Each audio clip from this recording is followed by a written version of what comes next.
학대를 당하거나 우리 고생할 때 주가 위로해 주시겠네. 주를 의지하며 순종하는 자를 주가 안위해 주시리라. 의지하고 순종하는 길은 예수 안에 즐겁고 복된 길이로다. 남의 짐을 지고 슬픔 위로하면 주가 상급을 주시겠네. 주를 의지하며 순종하는 자를 항상 복 내려 주시리라. 의지하고 순종하는 길은 예수 안에 즐겁고 복된 길이로다.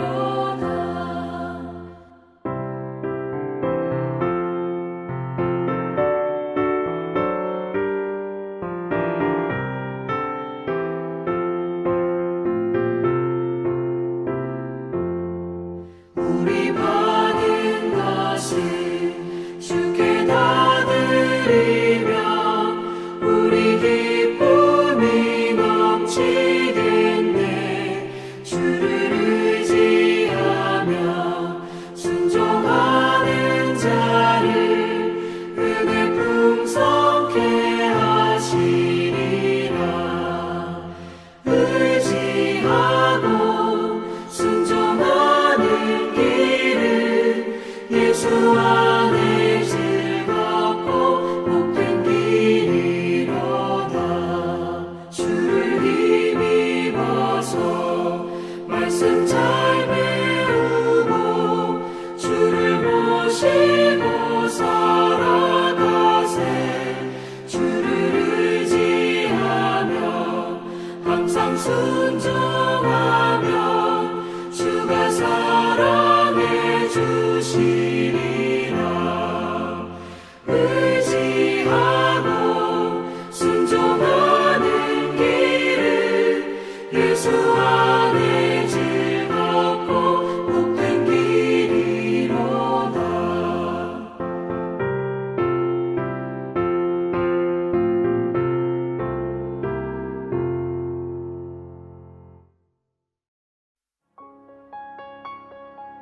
욥이 풍자하여 이르되 나는 지난 세월과 하나님이 나를 보호하시던 때가 다시 오기를 원하노라. 그때에는 그의 등불이 내 머리의 빛이었고 내가 그의 빛을 힘입어 암흑에서도 걸어 다녔느니라. 내가 원기왕성하던 날과 같이 지내기를 원하노라. 그때에는 하나님이 내 장막에 기름을 발라주셨도다. 그때에는 전능자가 아직도 나와 함께 계셨으며 나의 젊은이들이 나를 둘러 있었으며 저주로 내 발자취를 씻으며 바위가 나를 위하여 기름 시내를 쏟아냈으며 그때에는 내가 나가서 성문에 이르기도 하며 내 자리를 거리에 마련하기도 하였느니라. 나를 보고 젊은이들은 숨으며 노인들은 일어나서 서며 유지들은 말을 삼가고 손으로 입을 가리며 지도자들은 말소리를 낮추었으니 그들의 혀가 입 천장에 붙었느니라. 귀가 들은즉 나를 축복하고 눈이 본즉 나를 증언하였나니 이는 부르짖는 빈민과 도와줄 자 없는 고아를 내가 건졌음이라. 망하게 된 자도 나를 위하여 복을 빌었으며 과부의 마음이 나로 말미암아 기뻐 노래하였느니라. 내가 의를 옷으로 삼아 입었으며 나의 정의는 겉옷과 모자 같았느니라. 나는 맹인의 눈도 되고 다리 저는 사람의 발도 되고 빈궁한 자의 아버지도 되며 내가 모르는 사람의 송사를 돌봐주었으며 불의한 자의 턱뼈를 부수고 노획한 물건을 그 입에서 빼내었느니라. 아멘. 이 시간 하나님의 말씀을 통해 새 힘과 지혜를 얻기를 소망합니다. 오늘은 이상적인 그리스도인의 모형이라는 제목으로 욥기 29장을 나누도록 하겠습니다. 여러분은 어떤 그리스도인이 되고 싶으신가요? 어떤 분은 하나님과 친밀한 그리스도인이 되고 싶을 것입니다. 하나님의 사랑을 다른 사람들에게 전하고 싶기 때문입니다. 어떤 분은 부유한 그리스도인이 되고 싶을 것입니다. 자신의 재산을 통해 가난하고 약한 사람들을 돕고 싶기 때문입니다. 어떤 분은 존경받는 그리스도인이 되고 싶을 것입니다. 훌륭한 신앙과 성품으로 다른 그리스도인에게 본이 되고 싶기 때문입니다. 어떤 분은 정의를 행하는 그리스도인이 되고 싶을 것입니다. 불공평한 일을 해결하며 하나님의 정의를 실현하고 싶기 때문입니다. 이들 중 여러분이 추구하는 이상적인 그리스도인의 유형은 무엇인가요? 놀랍게도 욥은 이 네 가지 유형에 모두 해당되는 사람이었습니다. 욥은 하나님과 친밀하였고 막대한 부를 가지고 있었습니다. 그는 사람들에게 존경을 받았고 하나님의 정의를 실천하는 사람이었습니다. 이제부터 욥의 네 가지 유형들에 대해 살펴보겠습니다. 욥기 29장 4절에서 5절입니다. 내가 원기왕성하던 날과 같이 지내기를 원하노라. 그때에는 하나님이 내 장막에 기름을 발라 주셨도다. 그때에는 전능자가 아직도 나와 함께 계셨으며 나의 젊은이들이 나를 둘러 있었으며. 이때 욥은 원인을 알 수 없는 고난을 겪고 있었습니다. 그러나 그도 한때는 의로운 삶을 살았습니다. 욥은 친구들에게 과거에 자신의 이상적이었던 신앙인의 삶에 대해 말했습니다. 그 이유는 욥이 하나님이 자신의 전성기를 회복시켜 주시기를 기대하였기 때문입니다. 욥은 자신의 전성기를 하나님이 자신의 장막에 기름을 발라주셨던 때라고 말했습니다. 이것은 하나님과 욥이 매우 친밀한 관계였다는 것을 의미합니다. 하나님은 욥과 가까이 계셨으며 그의 기도에 친밀하게 응답해 주셨습니다. 이때 하나님과 욥의 관계는 마치 깊은 우정을 지닌 친구 사이 같았습니다. 욥은 하나님이 그와 동행하시고 또한 그의 자녀들이 그를 둘러 있었기 때문에 깊은 유대감과 행복을 느끼며 살았습니다. 욥기 29장 6절입니다. 저주로 내 발자취를 씻으며 바위가 나를 위하여 기름 시내를 쏟아냈으며. 욥은 매우 부유한 신앙인이었습니다. 6절은 욥이 얼마나 부유했는지를 비유로 나타내는 구절입니다. 욥은 버터로 발자취를 씻었다고 말하는데 이것은 그가 상당히 많은 가축을 소유했다는 것을 의미합니다. 그는 가축을 통해 그의 가족이 필요한 것 이상의 고기와 우유, 버터를 생산할 수 있었습니다. 욥은 또한 바위가 그를 위하여 기름 시내를 쏟아낸다라고 했습니다. 이는 하나님의 도움으로 돌이 많은 땅에서도 그의 올리브 나무들이 잘 자랐다는 것을 의미합니다. 또한 그는 많은 토지를 소유하고 있었기 때문에 그곳에서 자란 나무들의 열매로부터 많은 기름을 얻을 수 있었습니다. 수많은 가축과 넓은 땅, 그리고 넉넉한 열매의 기름은 욥의 막대한 재력을 나타냈습니다. 욥기 29장 7절에서 11절입니다. 그때에는 내가 나가서 성문에 이르기도 하며 내 자리를 거리에 마련하기도 하였느니라. 나를 보고 젊은이들은 숨으며 노인들은 일어나서 서며 유지들은 말을 삼가고 손으로 입을 가리며 지도자들은 말소리를 낮추었으니 그들의 혀가 입천장에 붙었느니라. 귀가 들은즉 나를 축복하고 눈이 본즉 나를 증언하였나니. 욥은 사람들에게 매우 존경받는 신앙인이었습니다. 이는 그를 대하는 다양한 사람들의 태도를 통해 알 수 있습니다. 먼저 성문 앞 광장에는 욥을 위한 전용 좌석이 마련되어 있었습니다. 그것은 회의나 재판이 열렸던 곳으로 대중들은 문제가 있을 때마다 욥에게 나아가 그의 지혜를 구했습니다.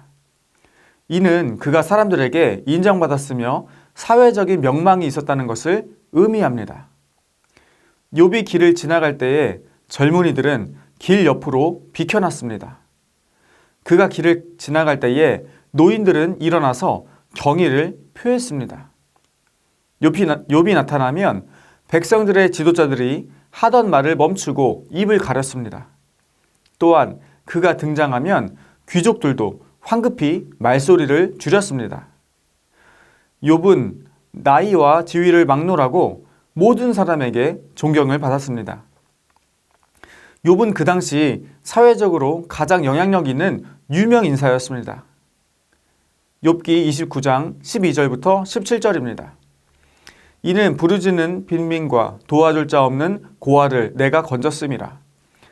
망하게 된 자도 나를 위하여 복을 빌었으며 과부의 마음이 나로 말미암아 기뻐 노래하였느니라. 내가 의를 옷으로 삼아 입었으며 나의 정의는 겉옷과 모자 같았느니라. 나는 맹인의 눈도 되고 다리 저는 사람의 발도 되고 빈궁한 자의 아버지도 되며 내가 모르는 사람의 송사를 돌보아 주었으며 불의한 자의 턱뼈를 부수고 노획한 물건을 그 잇새에서 빼내 얻느니라. 욥은 하나님의 정의를 제대로 실천하는 신앙인이었습니다. 그는 공동체를 향한 책임을 결코 소홀히 하지 않았습니다. 그는 이를 위해 약한 사람들을 돕고 폭력으로 공동체를 억압하는 사람들을 심판하였습니다. 욥은 부유한 신앙인으로서 고아와 과부에게 경제적인 지원을 아끼지 않았습니다. 특히 그는 과부가 기뻐서 소리를 지르게 할 만큼 많은 도움을 주었습니다.